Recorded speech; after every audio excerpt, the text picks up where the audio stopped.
Can you see this screen? Yes sir.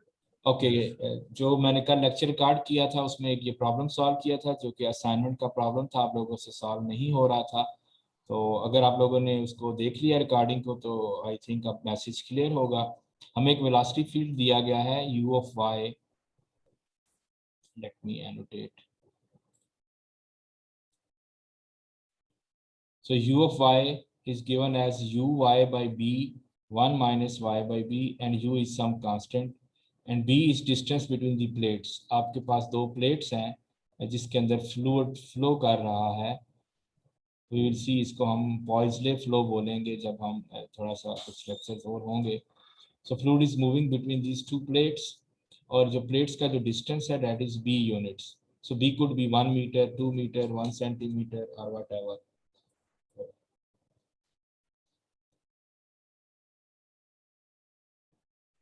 तो अभी हमने बी को इन जनरल रखा था और आपसे shear स्ट्रेस पूछा गया है, वॉल्यूम फ्लो रेट पूछा गया है एंड देन मैक्सिमम वेलोसिटी जो है उसको डिमांड किया गया है। तो मैंने बताया था कि इस क्वेश्चन से बहुत सारे फर्दर क्वेश्चंस बनाए जा सकते हैं। अगर हम बी को 1 सेट कर दें तो ये क्या बन जाएगा, you Y 1 minus Y.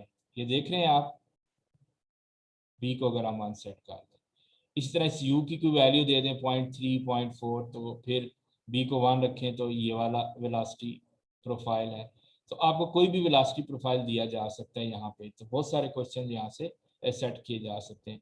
Shear stress mean आपको टाउ फाइंड करना है और टाउ का फार्मूला आप ऑलरेडी जानते हैं, mu d u by d y, mu d u by d y. तो जो वेलोसिटी फील्ड दिया हुआ है उसको डिफ्रेंशिएट कर दें विद रिस्पेक्ट टू वाई और यहाँ पे पुट कर दें, then you will get the required result.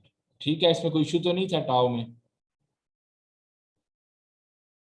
No sir. जो भी वेलोसिटी फील्ड दिया उसको डिफरेंशिएट करें और यहाँ पे इस फार्मूले में जो कि न्यूटन्स लॉ ऑफ विस्कोसिटी है उसको पुट कर दें। फिर मैंने आपको फर्दर गाइड किया था कि इस प्रॉब्लम में तो टाउ पूछा गया है ना, सही। यहाँ पे तो आपसे ये टाउ डिमांड किया गया है, तो d u by d y आपने यहाँ पुट कर दिया और म्यू को म्यू रहने दिया। आपको अगर हम ये दे दें, वेलोसिटी दे दें u और टाउ दे दें, ये दोनों गिवन हो, तो म्यू भी तो फाइंड किया जा सकता है ना। इस फार्मूले में तीन चीजें हैं, टाउ स्ट्रेस, विस्कोसिटी, म्यू, और u ले लें या आपको डायरेक्ट डेरिवेटिव दिया जाए तो इन प्रिंसिपल डेरिवेटिव आप खुद फाइंड करते हैं।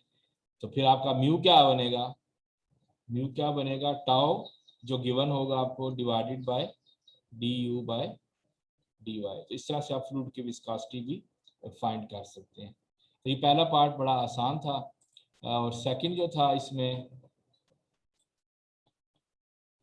वॉल्यूम फ्लो रेट पूछा गया है। तो उसमें जो भी आपको वेलोसिटी फील्ड गिवन हो उसको इंटीग्रेट कर दें, चूंकि प्लेट्स 0 से लेकर b तक डिस्टेंस है, इसके अंदर फ्लूइड फ्लो कर रहा है इस गैप के अंदर। तो वेलोसिटी को जब हम इंटीग्रेट कर देंगे 0 से लेकर b तक तो ये तमाम हमारे पास वॉल्यूम आ जाएगा जो कि इसमें से फ्लो हो रहा है।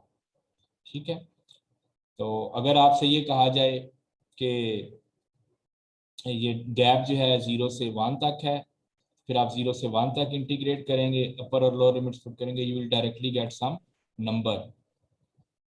ठीक है, जो कि वॉल्यूम फ्लो रेट को रिप्रेजेंट करेगा, वो क्यूबिक यूनिट्स पर सेकंड होगा। वॉल्यूम के जो यूनिट्स हैं वो क्यूबिक होते हैं। लेकिन अगर बी को बी रखा हुआ है जिस तरह कि ये क्वेश्चन था, तो हमारे क्यू के अंदर जो वॉल्यूम फ्लो रेट है उसके अंदर क्या इन्वॉल्व हो रहा है, बी इन्वॉल्व हो रहा है। और चूंकि यू भी फिक्स नहीं किया गया था जो कांस्टेंट था, तो हमारा जो वॉल्यूम है वो यू बी इन दो चीज़ों पे डिपेंड कर रहा है। तो अगर हमें फर्दर न्यूमेरिकल्स बनाऊं, मैं बी की वैल्यू भी दे दूं और इस यू की वैल्यू भी, जिससे वो वेलोसिटी वो कांस्टेंट दिया हुआ है वेलोसिटी प्रोफाइल के अंदर, ये वाला है, ये कैपिटल यू है, तो फिर आपके पास यहाँ पे ऑफ कोर्स एक नंबर जनरेट होगा जो कि वॉल्यूम को रिप्रेजेंट करेगा। मैक्सिमम वेलोसिटी, ये कैलकुलस का प्रॉब्लम है, आपको एक फंक्शन दिया हुआ है, डजेंट मैटर कि ये कौन सा फंक्शन है। बाय द वे इस वक्त तो ये एक फ्लूइड फ्लो की वेलोसिटी का फंक्शन है। अगर आप इसको इससे कता नज़र आप इसको एक फंक्शन के तौर पर देखें तो आपको कोई फंक्शन दिया जाए, उसकी मैक्सिमम वैल्यू आपने एफएससी लेवल पे सीखी है, आप फर्स्ट डेरिवेटिव लेते हैं, उसको जीरो के इक्वल रखते हैं, वहाँ से एक्स या वाई की वैल्यू निकालते हैं। यहाँ पे चूंकि वो जो वेरिएबल इंडिपेंडेंट है वो वाई है, तो वाई की वैल्यू आ गई b/2। b/2 का मतलब है सेंटर ऑफ द चैनल बन रहा है, चूंकि प्लेट्स का डिस्टेंस b है तो हाफ डिस्टेंस पे वो सेंटर बनेगा। तो सेकंड डेरिवेटिव देखें वो ऑलरेडी नेगेटिव आ रहा है, तो वेलोसिटी मैक्सिमम है सेंटर में, इसलिए मैंने जो प्रोफाइल बनाया था उसमें ये पैराबोलिक प्रोफाइल बनाई थी, और सेंटर में देखें तो सबसे ज़्यादा इसकी वो पीक है। तो ये हम जब ये एग्जैक्टली फ्लो प्रॉब्लम जब सॉल्व करेंगे तब भी ये शेप डेवलप होगी। अभी तो ये गिवन था पैराबोलिक प्रोफाइल, क्योंकि अगर आप y को y से मल्टीप्लाई करें y स्केयर, तो जिस फंक्शन में स्केयर इन्वॉल्व हो दैट इज ए पैराबोला। तो मैक्सिमम वेलोसिटी है u/4। चूंकि ये u नहीं दिया हुआ था जो कांस्टेंट था, इसलिए ये भी हमारी जो मैक्सिमम वेलोसिटी है उसमें भी u इन्वॉल्व है। जी इसमें कोई क्वेश्चन हो तो आप पूछ सकते हैं। It's very simple numerical. इसके बाद जो हमने कहा था कि अब हम फ्लूइड मैकेनिक्स इक्वेशंस को डिराइव करेंगे, जिसमें से पहली है लॉ ऑफ कंजर्वेशन ऑफ मास, फिर दूसरी है law of conservation of momentum, और तीसरी आपके कोर्स में नहीं है law of conservation of energy. तो हम जो भी फ्लूइड फ्लो प्रॉब्लम्स करेंगे आफ्टर ईद इंशाल्लाह, तो उसमें ये पहले दो लॉज को अप्लाई करेंगे और बहुत सारे फ्लो प्रॉब्लम्स को डिस्कस करेंगे। हम दो प्लेट्स के दरमियान फ्लोज को देखेंगे, पाइप फ्लो को डिस्कस करेंगे, इसके अलावा हम दो सिलेंडर्स के दरमियान फ्लोज को डिस्कस करेंगे, रेक्टेंगुलर ज्योमेट्रीज में भी देखेंगे और स्फेरिकल ज्योमेट्रीज में भी देखेंगे। लेकिन उसके लिए हमें बेसिक इक्वेशंस चाहिए। तो पहली इक्वेशन जो है वो law of conservation of mass है, जिसको कंटिन्यूटी इक्वेशन भी कहते हैं, और दूसरी है law of conservation of momentum. तो law of conservation of mass मैंने ऑलरेडी प्रूफ कर दिया हुआ है, थोड़ा सा क्विकली उसको रिकैप कर लेते हैं। आज हम डिराइव करेंगे law of conservation of momentum. तो ये प्रूफ्स आपको तैयार करने की जरूरत नहीं है, I will not ask these proofs, लेकिन इन प्रूफ्स के एंड पे जो नेट रिजल्ट आ रहा है, जो इक्वेशन आ रही है, ऑफ कोर्स उसको आपने अप्लाई करना है, वो आपको आनी चाहिए। तो मैं ये आपको सजेस्ट करूंगा, अभी तो हम सिर्फ एक्स वाई कोऑर्डिनेट्स में जा रहे हैं रेक्टेंगुलर में आपने ये मेमोराइज करनी है, लेकिन जो पोलर कोऑर्डिनेट्स में हम जाएंगे वो फिर एक्सप्रेशंस डिफिकल्ट हैं। उनके रिगार्डिंग जब क्वेश्चन दिया जाता है एग्जाम में तो वो एक टेबल या एक चार्ट भी दिया जाता है जिसमें वो इक्वेशंस लिखी हुई होती हैं, आपने डायरेक्ट उस टेबल से इक्वेशंस को अपने पेपर पे लिखना होता है। जी law of conservation momentum, sorry law of conservation of mass पहले हम करेंगे। आप जानते हैं mass can neither be created not destroyed. जो भी एक फ्लूइड का मास है वो ख़त्म नहीं हो सकता ऐसे ही। लाइक एक गिलास में अगर पानी पड़ा हुआ है, ठीक है, तो वो उसमें पड़ा रहेगा। हाँ अगर आपने हीट किया है वो बुखारात बन कर उड़ेगा, लेकिन जो मैस है वो कंजर्व रहेगा, कुछ पानी गिलास में रह जाएगा, बाकी जो है वो स्मोक बन कर उड़ गया है, बुखारात बन गए हैं, या आपने उस पानी को पी लिया है वो आपकी बॉडी के अंदर चला गया है, मूव करेगा। सो मैस जो है वो डिस्ट्रॉय नहीं हो सकता in the absence of any sink और सोर्स। तो इसकी मैथमेटिकल डेरिवेशन हमने करनी है law of conservation of mass की। उसके लिए जो एक लॉ यूज होगा वो रेनॉल्ड्स ट्रांसपोर्ट थ्योरम है। ये काफ़ी टफ थ्योरम है जो कि एमएस पीएचडी लेवल पे इसकी डेरिवेशन की जाती है, आपने जस्ट इसको अप्लाई करना है। So what is Reynolds transport theorem? If V is any closed 3D region bounded by a surface S moving with velocity u and R is the position vector and F is any property, ये बड़ा important है यहाँ पे जो मैं बात कर रहा हूँ, एफ इज एनी प्रॉपर्टी। तो जब हम लॉ ऑफ कंजर्वेशन ऑफ मास करेंगे तो इस एफ की जगह डेंसिटी होगा, ठीक है। अभी हम आज ही टाइप करते हैं। जब मैं law of conservation of momentum करूंगा, इस एफ की जगह मोमेंटम होगा मास इनटू वेलोसिटी, तो मास एक्चुअली डेंसिटी से रिप्रेजेंट होता है, तो फिर ये चीज़ होगी। जब हम law of conservation of energy करते हैं जो कि आपके कोर्स में नहीं है, उस वक्त ये फंक्शन एनर्जी को रिप्रेजेंट कर रहा होता है। So this is any general function कि आपके पास एक कंट्रोल वॉल्यूम V है और सरफेस उसकी S है, मैंने जनरल शेप का लिया है। यूजली जब हम फर्दर डेरिवेशंस करते हैं तो हम इसको अपनी पसंद का ले लेते हैं, जिस पे टेलर्स थ्योरम लगाना बड़ा आसान होता है, क्यूबिकल शेप का हम ले लेते हैं। लेकिन अभी तो हम चूंकि डेरिवेशन नहीं कर रहे, जस्ट ये बता रहे हैं कि ये लॉ क्या है। Then change of this quantity F, ये जो भी क्वांटिटी है, ये डेंसिटी है या मोमेंटम है या एनर्जी है, what ever this F is any quantity. अभी हमने स्केलर लिया है, बाद में ये मोमेंटम में वेक्टर आ जाएगा। दिस इज इक्वल्स टू, अब आप ये खुद जरा इंट्यूशन से बताइए कि ये कंट्रोल वॉल्यूम है, इसके अंदर चेंजेस दो चीज़ों पे डिपेंड कर सकती हैं। इसके अंदर जो फ्लूइड है या वो जो प्रॉपर्टी एफ है इसके अंदर कोई भी, एक तो ये है कि with the passage of time change आ सकता है इस वॉल्यूम के अंदर, ऐसे ही है ना, पार्शियल एफ भी पार्शियल टी। या क्या होता है फ्लक्स, यहाँ से अगर कोई चीज़ एंटर कर दे बाउंड्रीज के थ्रू, या बाउंड्रीज के थ्रू कोई चीज़ आप यहाँ से एग्जिट करवा दें, इसको फ्लक्स बोलते हैं। एक इनफ्लक्स होता है कि कोई चीज़ इनफ्लो हो रही है, और एक आउटफ्लक्स होता है। तो ये तमाम फ्लक्सेस जो हैं ये सरफेस इंटीग्रल के थ्रू रिप्रेजेंट होते हैं, आपने मल्टी वेरिएबल कैलकुलस में पढ़ा होगा। And n is the normal to the surface, क्योंकि surface is represented by a normal. तो मैंने जो रिकॉर्डिंग अपलोड की हुई है उसको भी गौर से सुनिएगा, वहाँ मैंने ज़्यादा डिटेल से बताया हुआ है। तो ये अब इसको आप याद करें कि ये जो हमारे पास रेनॉल्ड्स ट्रांसपोर्ट थ्योरम है वो ये बताता है कि ये जो time rate of change of any quantity F, ये क्वांटिटी हम डिफरेंट थ्योरम में डिफरेंट लेंगे, कभी मास लेंगे, कभी मोमेंटम लेंगे। Anyways, change of this quantity is actually sum of two changes. एक ये कि जो उसके इनसाइड टाइम की रिस्पेक्ट से चेंजेस आ रही हैं, वो पहला इंटेग्रल है, ये वॉल्यूम इंटेग्रल है। या जो उसकी सरफेस के थ्रू कोई चीज़ इनफ्लो हो रही है या आउटफ्लो हो रही है। सो एन डॉट एफ यू, क्योंकि यू वेलोसिटी है उस कंट्रोल वॉल्यूम की, वो जो हमने शेप हुई। तो ये लॉ वैलिड है वेक्टर्स और टेंसर्स फील्ड्स के लिए भी। दूसरा जो हम लॉ यूज करेंगे वो है गॉस डाइवर्जेंस थ्योरम। ये भी मल्टी वेरिएबल कैलकुलस में आपने पढ़ा है कि जो वॉल्यूम इंटीग्रल है उसको आप सरफेस इंटीग्रल से इक्वेट कर सकते हैं। तो बाद सिचुएशन में वॉल्यूम इंटीग्रल फाइंड करना मुश्किल होता है, आप उस वक्त सरफेस इंटीग्रल फाइंड कर लेते हैं। समटाइम सरफेस इंटीग्रल फाइंड करना मुश्किल होता है तो आप वॉल्यूम इंटीग्रल फाइंड कर लेते हैं। This is from multi variable calculus. तो इसमें जो याद रखने वाली बात है, इधर है del dot u, divergence of u, इसलिए इसको डाइवर्जेंस थ्योरम कहते हैं। तो जब सरफेस इंटीग्रल में कन्वर्ट होता है तो ये जो डेल है ये किससे रिप्लेस हो जाता है, नॉर्मल वेक्टर से। ये याद रखिएगा, del dot u is n dot u, और ये वॉल्यूम इंटीग्रल सरफेस इंटीग्रल में कन्वर्ट हो जाता है। हमें ये इसलिए जरूरत पड़ेगा कि जब हम डेरिवेशंस कर रहे होंगे, हमारी कैलकुलेशन में बहुत सारे वॉल्यूम इंटीग्रल होंगे और बहुत सारे सरफेस इंटीग्रल होंगे, और हम ये चाहेंगे कि तमाम के तमाम वॉल्यूम इंटीग्रल में कन्वर्ट हो जाएं ताकि इंटीग्रल को कॉमन लिया जा सके। अदरवाइज आप इंटीग्रल कॉमन नहीं ले पाएंगे। अगर एक सरफेस इंटीग्रल है और एक वॉल्यूम इंटीग्रल है तो आप उसको कॉमन नहीं ले पाएंगे। तो हमें डाइवर्जेंस थ्योरम लगाकर पहले सारे इंटीग्रल्स को वॉल्यूम इंटीग्रल में कन्वर्ट करना है। अब क्विकली रिकैप कर लेते हैं, ये लास्ट वीडियो में मैंने आपको शेयर किया था। हम दो लॉस पढ़ेंगे, law of conservation of mass and law of conservation of momentum. जो law of conservation of mass है उसको हम कंटिन्यूटी इक्वेशन भी कहते हैं। इसको डिराइव करने की दो अप्रोचेस हैं, डिफरेंशियल अप्रोच भी है, इंटेग्रल अप्रोच भी है। तो मैंने इंटेग्रल अप्रोच को फॉलो किया है।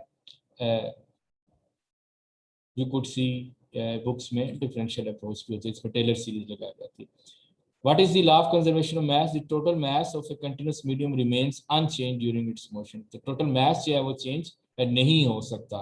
अगर वो पानी है और बाद में आपने देखा पानी कम हो गया तो कहीं ना कहीं वो मूव हुआ है, या तो वो वेपर्स बनकर हवा में चला गया है, ठीक है, या आपने उसमें से कुछ पानी पी लिया है, वट एवर, मतलब उसको आप ऐसे ही गायब नहीं कर सकते।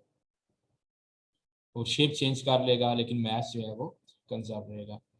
The mass of the medium, mass क्या होता है, डेंसिटी का इंटीग्रल, ठीक है, रो डीवी। आप रो को इंटीग्रेट करें, डेंसिटी को इंटीग्रेट करें ओवर द होल वॉल्यूम तो टोटल मास आ जाता है, rho is the density. Law of conservation of mass says change in this mass d by d t of this mass will be zero. So d by d t mass की जगह ये वाला integral replace करें जो कि density का integral है। इस पे आप रेनॉल्ड्स ट्रांसपोर्ट थ्योरम लगा दें, जो इस एक से दो इंटीग्रल जनरेट होंगे। एक ये पार्शियल डेरिवेटिव वाला जो टाइम की रिस्पेक्ट से डेंसिटी में चेंजेस आएंगी कंट्रोल वॉल्यूम में, प्लस जो डेंसिटी में चेंजेस आएंगी इनफ्लो या आउटफ्लो की वजह से, और इनफ्लो आउटफ्लो सरफेस के बगैर नहीं हो सकता। जब भी कोई चीज़ इनफ्लो होगी या आउटफ्लो होगी, that has to pass through this surface and n is the normal vector of the surface. तो इसमें अब आप देखें तो एक वॉल्यूम इंटीग्रल है फर्स्ट, और दूसरा कौन सा है, सरफेस इंटीग्रल है। ये रेनॉल्ड्स ट्रांसपोर्ट थ्योरम से। Reynolds transport theorem always splits in an integral which is over the volume v, जो कि दो इंटीग्रल्स पे आ जाता है, एक वॉल्यूम इंटीग्रल पे और एक सरफेस इंटीग्रल पे। इस पे सेकंड वाले पे हम डाइवर्जेंस थ्योरम लगाएंगे, गाउस डाइवर्जेंस थ्योरम। तो मैंने क्या बताया था, n डॉट समथिंग ये डेल डॉट समथिंग में कन्वर्ट हो जाता है। तो ये रो यू एज इट इज है, ये एक्चुअली f है जो रेनॉल्ड्स ट्रांसपोर्ट थ्योरम में था, f की जगह यहाँ पे रो यू है। अब ये दोनों इंटीग्रल्स जो हैं ये वॉल्यूम इंटीग्रल बन गए हैं, तो आप इसको इंटीग्रल को कॉमन ले लें। Since this is true for all control volumes, it means कि ये अगर जीरो है तमाम वैल्यूज के लिए, तो ये इंटीग्रेंड इटसेल्फ क्या है, जीरो है। This is continuity equation, partial rho by partial t plus divergence of rho u equals to zero. ये जनरल है, ये गैसेस के लिए भी है, लिक्विड्स के लिए भी है, ठीक है। और अभी ये जीरो नहीं है, ठीक है, जब हम गैसेस की बात कर रहे हैं। ये अगले स्टेप पे मैंने जीरो किया हुआ है।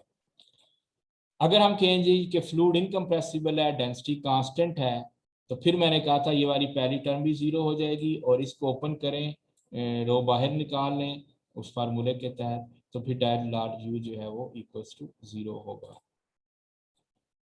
सो ये सिंपल है लिक्विड्स के लिए continuity equation, del dot u equals to zero. इसकी कंपोनेंट फॉर्म लिखनी है, तो यू के तीन कंपोनेंट्स होते हैं, यू वी एंड डब्ल्यू। यू वी डब्ल्यू को देखें तो फिर ये partial u by partial x plus partial v by partial y plus partial डब्ल्यू by partial z equals to zero. तो आपने सिंपली ये लॉ जो है ये याद करना है, प्रूफ को प्रिपेयर करने की जरूरत नहीं है। I will not move towards memorization. आपको कंसेप्ट आने चाहिए, और आप प्रैक्टिकल प्रॉब्लम जो न्यूमेरिकल्स होंगे फ्लूइड फ्लोस के, वो आपको सॉल्व करने आने चाहिए। तो del dot u equals to zero, this is for liquids. और अगर गैसेस में जाए वहाँ डेंसिटी कांस्टेंट नहीं होती, तो ये पार्शियल रो भी पार्शियल टी भी होगा, और ये डाइवर्जेंस ऑफ रो, यहाँ भी रो मौजूद होगा। Okay that's it. ये हमने लास्ट टाइम किया था, और आज का लेक्चर आप फॉर्मल वे में स्टार्ट करते हैं। No we have enough participants, so let me stop this screen, share new screen, और मैं स्क्रीन शॉट भी ले लूँ आपकी अटेंडेंस के लिए।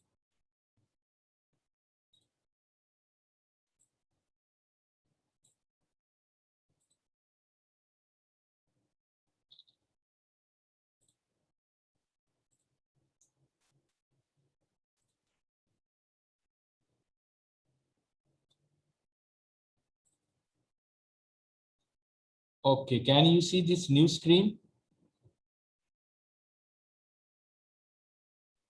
Yes, sir. Yes, sir. Okay, good. आज हम पढ़ेंगे balance of momentum, law of conservation of momentum. Again this is from your physics 9th 10th grade.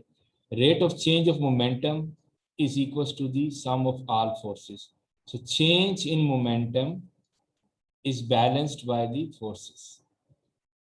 इसको अब हम फ्लूइड के हवाले से डिस्कस करेंगे।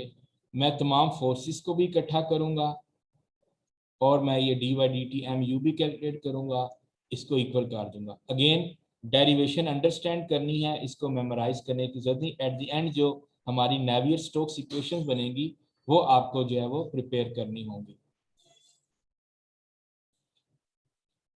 So let V be any arbitrary volume bounded by the surface S occupying the fluid at any time t. ये हमने एक कंट्रोल वॉल्यूम ले लिया V, जिसके अंदर फ्लूइड है, और इसकी जो सरफेस है, जो बाउंड्री है, that is represented bye S। तो इस ये जो लेफ्ट हैंड साइड है इसकी, इसको लिखते हैं d by d t of m you.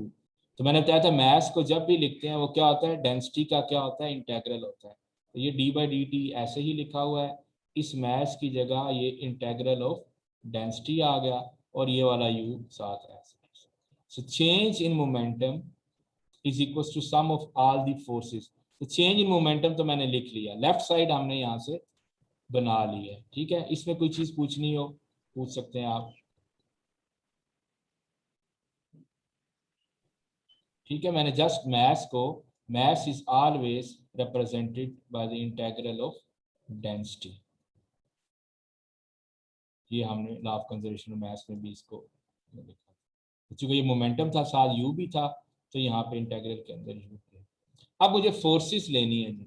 आप मुझे बताएंगे अपने शुरू के लेक्चर से रिकॉल करें तो कितने टाइप की फोर्सेस फ्लूइड पे एक्ट कर रही होती हैं? बॉडी फोर्सेस एंड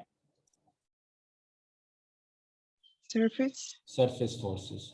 तो मैं एक बॉडी फोर्सेस को इकट्ठा करूंगा, सरफेस फोर्सेस को इकट्ठा करूंगा, दोनों को ऐड करूंगा और फिर ये लेफ्ट साइड के इक्वल रख दूंगा, क्योंकि हमने ये कहा है rate of change of momentum is equal to sum of all the forces. तो मैं एक लूंगा बॉडी फोर्सेस एफ बी और लूंगा surface forces.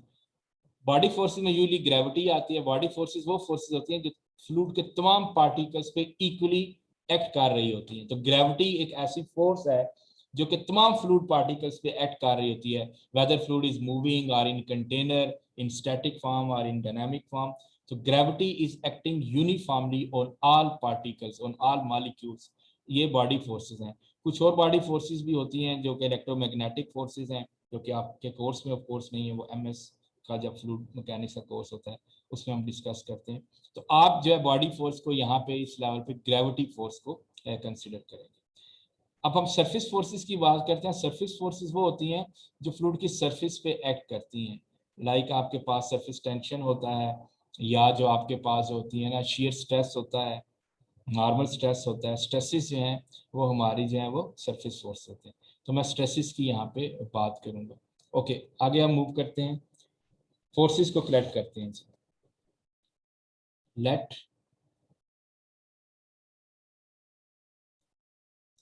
F be the, ये आपको लिखने की जरूरत नहीं है, I will share the slides. F be the vector which represents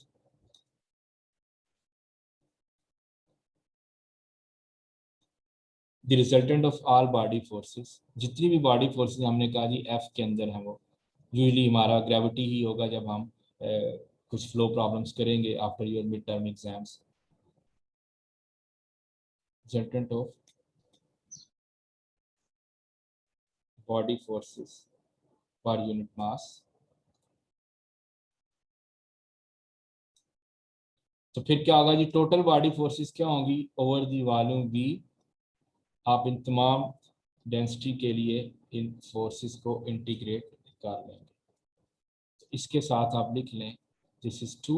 1 हमारा ये था rate of change of left side जो थी उसको 1 कह देते हैं, ऑलरेडी 1 मैंने किया हुआ। तो this is our left hand side. Right hand side में हम दो एक्सप्रेशंस बनाएंगे। पहला बन चुका है, this is body forces, integrate कर दिया तमाम बॉडी फोर्सेस को ओवर द होल मास। ठीक है, चूंकि बॉडी फोर्सेस तमाम पार्टिकल्स पे एक्ट कर रही होती है। अब रह गए आखिरी चीज, तो टी हम कहते हैं, if T is the stress tensor जो कि सरफेस फोर्सेस को रिप्रेजेंट कर रहा है, if T is the stress tensor which represents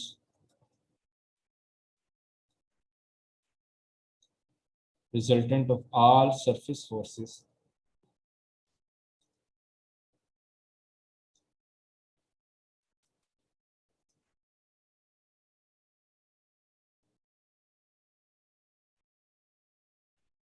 acting on the surface S।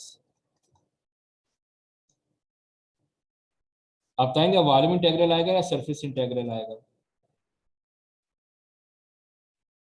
Surface integral. अब सरफेस इंटीग्रल, चूंकि सरफेस फोर्सेस की बात हो रही है, और जब भी सरफेस इंटीग्रल आता है तो normal to the surface of course होता है n dot t d S.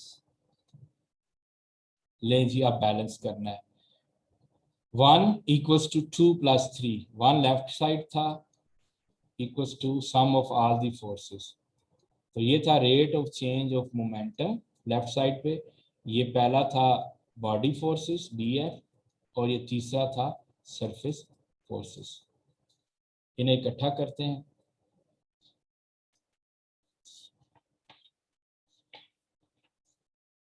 So by law of conservation of momentum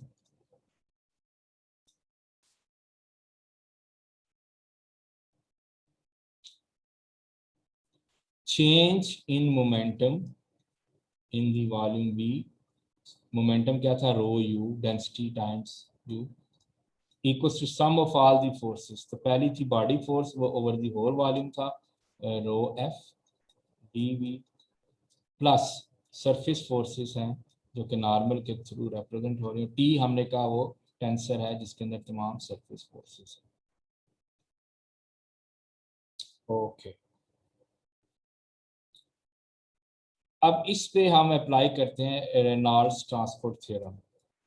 Reynolds transport theorem, इससे कितने इंटीग्रल निकलेंगे, दो, एक वॉल्यूम और एक सरफेस। अब आप बताइए वो जो जनरल एफ था उसमें रेनॉल्ड्स ट्रांसपोर्ट थ्योरम में, वो यहाँ किसके इक्वल है, रो यू के इक्वल। ठीक है, लेट मी गो बैक, अगर इस पेज पे लिखा हुआ है वो आई थिंक दूसरी शीट पे था, और if not I can repeat here what is Reynolds transport theorem.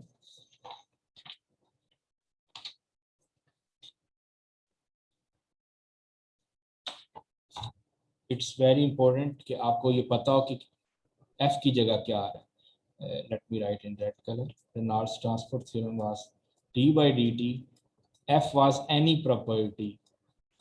This is equals to partial F by partial T over B dV plus n dot fu। ठीक है, वो कंट्रोल वॉल्यूम जो था ये वेलोसिटी u से move कर रहा था। तो अब आप बताएंगे कि f की जगह क्या है यहाँ पे, रो u है। तो इस पे लेफ्ट साइड पे जरा अप्लाई कीजिए रेनॉल्ड्स ट्रांसपोर्ट थ्योरम, तो ये बन जाएगा v partial by partial t, look at this, partial by partial t of f was any property। तो यहाँ पे f की जगह हमने अभी आइडेंटिफाई किया है, f की जगह क्या है, रो u, f की जगह क्या है, रो u, क्योंकि हमने शुरू में बताया था कि f स्केलर भी हो सकता है, वेक्टर भी, यहाँ पे ये वेक्टर फील्ड है रो u dv प्लस, अब एक सरफेस इंटीग्रल लिखवा दें, वो कौन लिखवाएगा, n डॉट, सो n डॉट fu, f की जगह क्या है, रो u, और एक ये वाला u भी लिखना है, रो u तो f की जगह आ गया ना, रो u ds, और ये right side as it is लिखते हैं। लेफ्ट साइड पे हमने रेनॉल्ड्स ट्रांसपोर्ट थ्योरम लगाया, राइट साइड जो सम ऑफ फोर्सेस था ये बॉडी फोर्सेस हैं plus n dot t ds। Okay, so far so good. अब इसमें कोई फर्दर हिंट दें, अगर हम फर्दर मूव करना चाहें तो क्या किया जाए, तो प्रूफ देखें बड़ा आसान है, हमने लेफ्ट साइड पे वो मोमेंटम लिखा, राइट साइड पे फोर्सेस लिखी, ये फोर्सेस हैं, फिर वो लेफ्ट साइड पे हमने रेनॉल्ड्स ट्रांसपोर्ट थ्योरम लगा दिया। नाउ वी कैन सी कि हमारी कैलकुलेशन में कुछ वॉल्यूम इंटीग्रल्स हैं और कुछ सरफेस इंटीग्रल्स हैं। कौन कौन सा सरफेस इंटीग्रल है, ये वाला, सेकंड वाला, और ये सरफेस इंटीग्रल को वॉल्यूम इंटीग्रल में कन्वर्ट करना हो तो कौन सा थ्योरम अप्लाई करते हैं, गॉस डाइवर्जेंस थ्योरम। इसको भी रिकॉल कर लें, गॉस डाइवर्जेंस थ्योरम क्या होता है, n dot u is equals to del dot u, ठीक है ना। तो ये जो नॉर्मल वेक्टर है किसमें आ जाता है, यहाँ पे आपके पास डेल आ जाता है। अब u देख लेना है आपने क्या किया, मसलन यहाँ पे क्या u है, इसमें सेकंड वाले में ये पूरी क्वांटिटी u के तौर पर एक्ट कर रही है, और यहाँ पे u के तौर पर क्या है, t है। तो पहला एज इट इज लिखिए, वो तो ऑलरेडी वॉल्यूम इंटीग्रल है, partial by partial t rho u dv। जी लिखवाएं आप, let me change the colour, इसको लिखवाइए डाइवर्जेंस थ्योरम अप्लाई करके, सरफेस इंटीग्रल को वॉल्यूम में ले जाएं, इस n की जगह क्या आ जाएगा, डेल ऑपरेटर आ जाएगा, डेल डॉट वो जो भी क्वांटिटी है रो यू यू, ठीक है। आप चाहें तो इसके ऊपर एरोज लगा लें यू को, या इस यू को बोल्ड कर दें, मैं टाइम सेव करने के लिए एज इट इज चला रहा हूँ। राइट साइड पे आ जाएं, रो एफ डी वी, इसको वॉल्यूम में कन्वर्ट करें तो इस एन की जगह क्या आ जाएगा, del dot d d. Okay, अब हमारे पास चारों वॉल्यूम इंटेग्रल है, तो लेफ्ट साइड पे भी इंटेग्रल को कॉमन ले लें, राइट पे भी कॉमन ले लें, तो ये बनेगा partial b partial t of rho u plus del dot divergence of rho u u whole bracket d v is equals to, यहाँ पे भी कॉमन है rho f plus del dot t d v. तो ये दो integrals balanced हैं। ये जो कंट्रोल वॉल्यूम है d v is arbitrary, it means कि जो इंटेग्रल के अंदर क्वांटिटीज हैं वो सेम है, ठीक है। Since d v is arbitrary, तो बैलेंस कीजिए जी, partial b partial t of rho u plus divergence of rho u u, this is equals to rho f plus del dot. So congratulations, हम first form पे आ गए हैं। This is balance of momentum, law of conservation of momentum. अब further इसमें क्या करना है हमने, थोड़ा सा आज करेंगे और बाकी नेक्स्ट क्लास में। आज मैं इस टर्म को फर्दर एक्सपैंड करता हूँ, फिर हमने इस टी को देखना, ये टी क्या है, ठीक है, जो स्ट्रेस टेंसर है, this is different for different fluids. इसमें फिर हम न्यूटोनियन फ्लूइड का स्ट्रेस टेंसर लेके नेवियर-स्टोक्स इक्वेशन डिराइव करेंगे, डाइवर्जेंस भी कंप्यूट करेंगे। अभी ये बड़ी एक रॉ फॉर्म है, ठीक है, इसको फर्दर हमने सेट करना है फॉर आवर फ्लो प्रॉब्लम्स। तो इसमें से सिंपली मैं अभी ये वाली जो है टर्म को कैलकुलेट करता हूँ। If rho is constant, if rho is constant, then you can pull out this rho outside this derivative and outside this divergence, तो ये बनेगा rho partial u by partial t plus rho del dot u u। अब इस पे मैं identity लगाऊंगा from vector analysis, rho F. Right side को आज हम नहीं कैलकुलेट करेंगे, वो नेक्स्ट लेक्चर में कैलकुलेट करेंगे, कल के लेक्चर में। इसको फर्दर एक्सपेंड कर लेते हैं बाय द आइडेंटिटी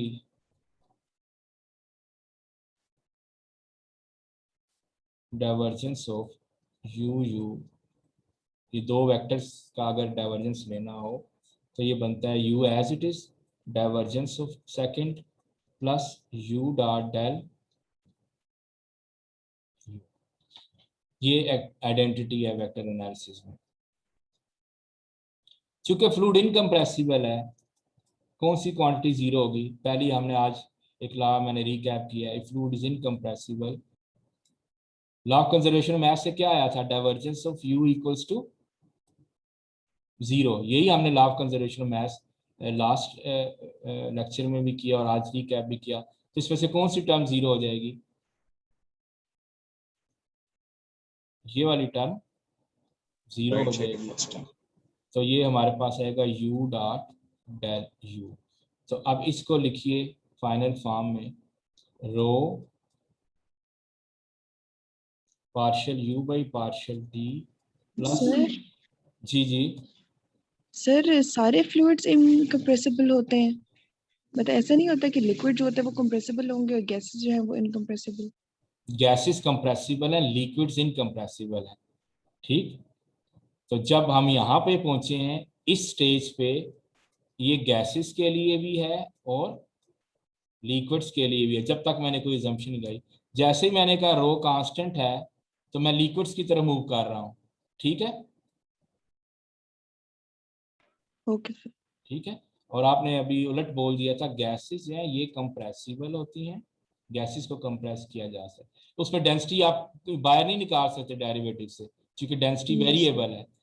और जो लिक्विड्स हैं वो हमारे पास इनकम्प्रेसिबल है। तो हम हमेशा ऐसे ही करते हैं, कंटिन्यूटी में भी ये किया था, वो आया था partial rho by partial t plus divergence of rho u equals to zero. ये गैसेस लिक्विड्स दोनों के लिए थी। फिर हमने कहा था लिक्विड्स के लिए सिंप्लीफाई किया जा सकता है, तो ये बना था del dot u equals to 0 कल के लेक्चर में, ठीक है।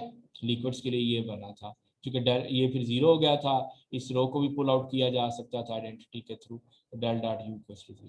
तो जब मैंने कहा रो इक्वल्स टू कांस्टेंट, हम गैसेस से लिक्विड्स की तरफ मूव करने जा रहे हैं, क्योंकि मेनली हम इस कोर्स में ना लिक्विड्स को डिस्कस करेंगे, जो आगे जितने भी फ्लोस करेंगे। जो कंप्रेसिबल फ्लूइड मैकेनिक्स है वो एक अलग कोर्स होता है जिसमें गैसेस को डील किया जाता है, लेकिन हम ये जितने भी थ्योरम्स डिराइव कर रहे हैं हम वो जनरल डेरिवेशन करके आते हैं और फिर अपनी अजम्पशंस लगाकर लिक्विड्स पे आते हैं।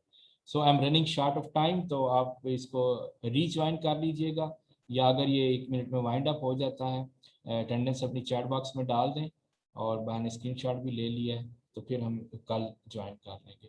तो ये वाइंड अप होने लगा यू डॉट डेल यू, ठीक है, चूंकि ये वाली जो टर्म है ये लिक्विड्स के लिए ये बन गई, चूंकि डेल डॉट यू जो है डाइवर्जेंस ऑफ यू ऑलरेडी हम प्रूव कर चुके हैं 0 है। तो रो कॉमन ले लिया यहाँ से, ये वाला रो कॉमन ले लिया, इस आइडेंटिटी से सिंपली ये वाली टर्म बनी यू डॉट डेल यू। तो लेफ्ट साइड हमारी सिंप्लीफाई हो गई, पार्शियल यू हुई partial t u dot del u, और राइट साइड जो है वो है rho f plus del dot t. So let us restrict ourselves to this equation, और कल हम देखेंगे इसको एक्सप्लोर करेंगे, what is this t which is this stress tensor, इसको देखेंगे मुख्तलिफ लिक्विड्स के लिए, न्यूटोनियन के लिए, नॉन न्यूटोनियन के लिए, और राइट साइड को ओपन करने की कोशिश करेंगे। Left side we are done, right side we are not done so far, क्योंकि इस स्ट्रेस टेंसर को एक्सप्लोर करना है, इसके कंपोनेंट्स देखने हैं, जो कि tau x x, tau x y, tau x z 3D के अंदर वो 9 कंपोनेंट्स होंगे। तो इंशाल्लाह नेक्स्ट लेक्चर में हम वो करेंगे।